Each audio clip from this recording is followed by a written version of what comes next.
Media మిత్రులకు అదేవిధంగా paper మిత్రులకు అందరికీ నా యొక్క హృదయపూర్వక నమస్కారాలు తెలియజేస్తా ఉన్నాను. నిన్న ఉస్నాబాద్లో కొంతమంది మాజీ సర్పంచులు బీజేపీ పార్టీలో చేరుతూ ఒక స్టేట్మెంట్ ఇవ్వడం జరిగింది. ఆ సర్పంచులందరూ కూడా నేను ఈరోజు ఈ సందర్భంగా హెచ్చరిక చేస్తా ఉన్నా. పొన్నం ప్రభాకర్ అంటే ఒక ముత్యం లాంటి వాడు. ఆయన మీద ఈగ కాదు కదా, దోగమ్మ కాదు కదా, ఆలేయడానికి అర్హత లేదని కూడా ఈ సందర్భాన్ని తెలియజేస్తా ఉన్నాను. మీకు బండి సంజయ్ గురించి తెలియదు, కానీ మాకు పుట్టు పూర్వోత్తరాలు ఈరోజు బండి సంజయ్ గురించి తెలుసని కూడా ఈ సందర్భాన్ని నేను తెలియజేస్తా ఉన్నాను.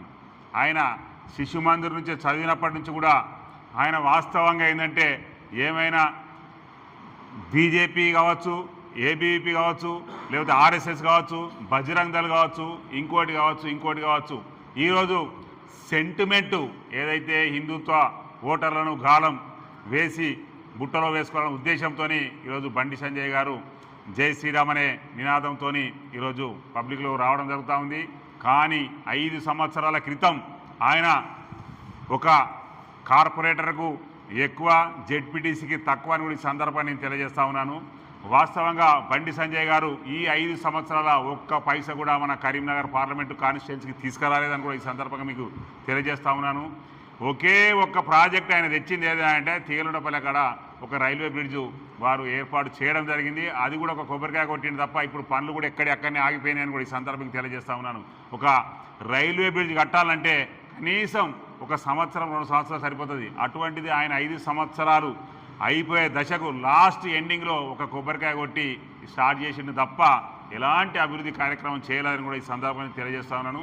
మీకు మళ్ళొకసారి కూడా ఏ చివరస్తా కాడికి రమ్మంటే కూడా ఆ చివరస్తా కాడికి వచ్చి మేము మా యొక్క పొన్న ప్రభాకర్ చేసినటువంటి డెవలప్మెంట్ మీద మేము చర్చకు సిద్ధమని కూడా మరొకసారి తెలియజేస్తూ ఉన్నాము. ముఖ్యంగా ఆయన ఏమి కట్టిండని ఈరోజు మెంటల్ హాస్పిటల్ కడతా అని ఉస్నాబాద్లో మాట్లాడుతూ ఉన్నాడు. మీకు మరొకసారి చెప్తా ఉన్నా, ఈ ఎలక్షన్ల బండి సంజయ్ గిట్ట ఓడిపోయినట్లయితే మెంటల్ హాస్పిటల్ కాదు, ఆయన ఈ ఊరు వదిలేసి ఎక్కడికి దింకపోతాడో కూడా ఎవరికి తెలియదని కూడా ఈ సందర్భాన్ని నేను తెలియజేస్తా ఉన్నాను. ఎందుకంటే వారి మెంటాలిటీ కావచ్చు, వారి సిస్టమ్ కావచ్చు, వారి మైండ్ కావచ్చు, అభివృద్ధి మీద ఎప్పుడు కాన్సన్ట్రేషన్ చేయరు. వారికి పార్లమెంట్లో మాట్లాడాలంటే ఒక తెలుగు రాదు, ఓ హిందీ రాదు, తెలుగు సక్రమంగా రాదు, భాష అనేది బాగుండదు, హిందీ అయితే అసలుకే రాదు, ఇంగ్లీష్ అయితే మొత్తానికే రాదు. మొట్టమొదలు వారు తిరిగి మరొకసారి పెద్ద బాల శిక్ష పట్టుకొని ఈ యొక్క హిందీ, ఇంగ్లీష్ అదేవిధంగా తెలుగు కూడా సక్రమంగా నేర్చుకోవాలని కూడా ఈ సందర్భాన్ని నేను తెలియజేస్తా ఉన్నాను. మా యొక్క పొన్నం ప్రభాకర్ గౌడ్ గారు ఆ రోజు తెలంగాణ ఉద్యమంలో పాల్గొని తెలంగాణ తీసుకొచ్చినప్పుడు మీరు అందరూ ఏ పొక్కల పండుకున్నారని కూడా ఈ సందర్భంగా నేను మిమ్మల్ని అడుగుతా ఉన్నాను. అప్పుడు లేనటువంటిది ఈరోజు పొన్నం ప్రభాకర్ ఏం మాట్లాడుతూ ఉన్నాడు, ఏం చేస్తూ ఉన్నాడు. పొన్నం ప్రభాకర్ ఒక్కరోజు కూడా ఒక్క తప్పు మాట కూడా మాట్లాడు, ఒక్కరు కూడా బూతు మాటలతో విమర్శించడానికి కూడా ఈ సందర్భాన్ని మీకు తెలియజేస్తా ఉన్నాను. ఇంకా కొంతమంది ఇక్కడ చిల్లర మల్లర అక్కడోడిక్కడు రాజకీయ నాయకులు, సిటీ కాంగ్రెస్ కావచ్చు, అదేవిధంగా సిటీలో కొంతమంది టీఆర్ఎస్ నాయకులు కావచ్చు, అదేవిధంగా కొంతమంది బీజేపీ నాయకులు కావచ్చు, మా యొక్క పొన్నం ప్రభాకర్ను నువ్వు ఇది నువ్వు అది అని మాట్లాడుతూ ఉన్నారు. కానీ పొన్నం ప్రభాకర్ ఇందు గలడందు లేడను సందేహము వలదు. ఈ కరీంనగర్ పార్లమెంట్లో ఎక్కడ నిలబడ్డా ఎమ్మెల్యే కావచ్చు, ఎంపీ కావచ్చు, దేనికైనా గెలిచే సత్తా ఉన్న కాంగ్రెస్ పార్టీల నాయకుడు ఎవరన్నా ఉన్నారంటే ఆయన పొన్నం ప్రభాకర్ అని కూడా సందర్భాన్ని తెలియజేస్తా ఉన్నాను. అవునయ్యా, నీకు దమ్ముంటే నువ్వు ఎక్కడ గెలిచావో చూద్దాం. అవునయ్యా, నీకు అంత దమ్ముంటే ఆఫ్టర్ ఆల్ ఎమ్మెల్యే కూడా గెలవలేదు నువ్వు మిస్టర్ బండి సంజయ్, ఈరోజు ఎంపీకి ఎట్లా గెలుస్తా అనుకుంటున్నావు? అదేవిధంగా మీకు మొన్న ఉస్నాబాద్లో దాదాపు 8,000 ఓట్లు, పొన్నం ప్రభాకర్ గౌడ్ గారికి 1,00,000 ఓట్ల పైన కూడా మొన్న ఓట్లు రావడం జరిగిందని సందర్భంగా తెలియజేస్తా ఉన్నాను. మీకు డిపాజిట్ దక్కలేదు. దాదాపు 119 నియోజకవర్గాలలో దాదాపు 80 నియోజకవర్గాల్లో కూడా ఈరోజు బీజేపీకి డిపాజిట్ లేదు. మీరు ఈ కరీంనగర్లో ఏమో మాట్లాడుతూ ఉన్నారు, కానీ ఒక్కటి మాత్రం నిజం, రాబోయే కాలంలో ఖచ్చితంగా కాంగ్రెస్ పార్టీ జెండా కరీంనగర్ జిల్లాలో ఎగిరేస్తామని కూడా ఈ సందర్భంగా నేను తెలియజేస్తా ఉన్నాను. బండి సంజయ్ ఓటమి అనేది ఖాయం.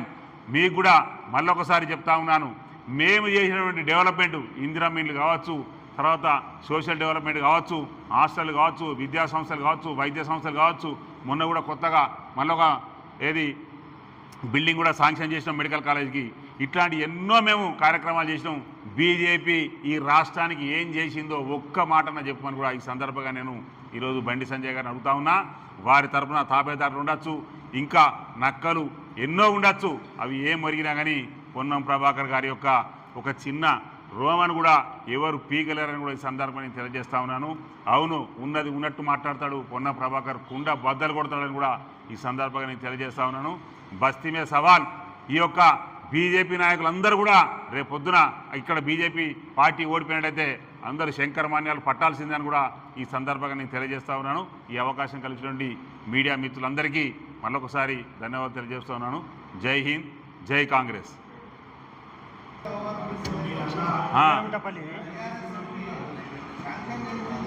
నా పేరు పులి ఆంజనేయులు గౌడ్, జిల్లా కాంగ్రెస్ బీసీసీఎల్ చైర్మన్. నిన్న పొన్నం ప్రభాకర్ అన్న గారి మీద చేసినటువంటి బండి సంజయ్ గారికి సూటిగా ఒక ప్రశ్న అడుగుతున్నా. ఎలక్షన్స్ తెల్లారి ఎర్రగడ్డలో ఒక బెడ్ మేము బుక్ చేసినాం, తప్పకుండా మీరు ఎర్రగడ్డ హాస్పిటల్కి పోవడం ఖాయం. బండి సంజయ్ గారిని ప్రిపేర్ చేయడానికి ఒక పెయిడ్ బ్యాచ్ని నిన్ననే జాయిన్ చేయించుకున్నట్టు తెలిసింది మాకు. వాళ్ళ వల్ల జరిగేది కానీ ఒరిగేది కానీ ఏం లేదు. సొంత ఉస్నాబాద్కి సంబంధించినటువంటి అభ్యర్థి డిపాజిట్ కోల్పోయినటువంటి విషయం అక్కడ ఉన్నటువంటి మాజీ సర్పంచ్లు జాయిన్ అయినప్పుడు కొంచెం ఆలోచన చేసుకుంటే బాగుంటుండే. కనీసం డిపాజిట్ లేనటువంటి పార్టీలో ఈరోజు ఏం చూసి జాయిన్ అవుతారని మేము కాంగ్రెస్ పార్టీ పక్షాన అడుగుతున్నాం. రెండోది, కరీంనగర్ పట్టణ పరిధిలో ఉన్నటువంటి చోటామోటా నాయకులకు ప్యాకేజీలు మాట్లాడి ఎక్కడికక్కడ ప్యాకేజీలు సెట్ చేసినటువంటి బండి సంజయ్ గారి గురించి, ఆయనకున్నటువంటి ఒక డబ్బా బ్యాచ్ గురించి ఒక విషయం అడుగుతున్నాం. పొన్నం ప్రభాకర్ అన్న గారి గురించి మాట్లాడేటప్పుడు నాలుకలు దగ్గర పెట్టుకోవాలి. పార్లమెంటు పరిధిలో ఉన్నటువంటి 7 సెగ్మెంట్లల్లో పొన్నం అన్న ఎక్కడ పోటీ చేసినా కూడా గెలుస్తాడని చెప్పడానికి నిదర్శనం ఈరోజు హుస్నాబాద్లో అక్కడ గెలిచినటువంటి శాసనసభ్యుడిగా ప్రభాకర్ అన్న గురించి రాష్ట్ర వ్యాప్తంగా చర్చ జరుగుతుంది. ఒక విషయం స్పష్టంగా చెప్తున్నాం, బండి సంజయ్ గారు నీ ఓటమి ఖాయమైంది. నీకు కనీసం నామినేషన్ వేయడానికి పోయినప్పుడు నీకున్నటువంటి 7 అసెంబ్లీ అభ్యర్థులలో ఎంతమంది అక్కడికి వచ్చిర్రు? నీకు కనీసం జ్ఞానం కూడా లేదా? నీ జ్ఞానం అసలు ఎక్కడ పోయింది? బండి సంజయ్ గారికి సంబంధించినటువంటి విషయంలో, కరీంనగర్ అభివృద్ధి విషయంలో నీ దగ్గర జరిగినటువంటి అవినీతి ఎక్కడ జరగలేదు. రేపు కాంగ్రెస్ పార్టీ అధికారంలోకి వచ్చిన తర్వాత ఫస్ట్ నీ అవినీతికి సంబంధించినటువంటి విషయాన్నే బయటకు తీయడానికి సిద్ధంగా ఉన్నాం. కాంగ్రెస్ పార్టీ గురించి కానీ, పొన్నం ప్రభాకర్ అన్న మంత్రి గారి గురించి కానీ మాట్లాడేటప్పుడు అంతకుముందు గతంలో అన్న ఎంపీగా ఉన్నప్పుడు, నువ్వు కార్పొరేటర్గా ఉన్నప్పుడు వచ్చి చేతులు కట్టుకొని టైం కావాలని దొంగతనంలో వచ్చినటువంటి నువ్వు ఈరోజు మంత్రి గారి గురించి, పొన్నం ప్రభాకర్ అన్న గురించి మాట్లాడడానికి కనీస అర్హత కూడా నీకు లేదని మేము జిల్లా కాంగ్రెస్ పార్టీ బీసీసీఎల్ పక్షాన చెప్తా ఉన్నాం. అదేవిధంగా బీజేపీకి సంబంధించినటువంటి నాయకులారా, మీరు గుండె మీద చేతేసుకొని ఒక్కసారి ఆత్మ పరిశీలన చేసుకోండి. మొన్న శాసనసభలో జరిగినటువంటి ఎలక్షన్స్లో ఏ ఒక్క అభ్యర్థన గెలవాలని ఇదే బండి సంజయ్ అప్పుడు వచ్చి ప్రచారం చేసిండా?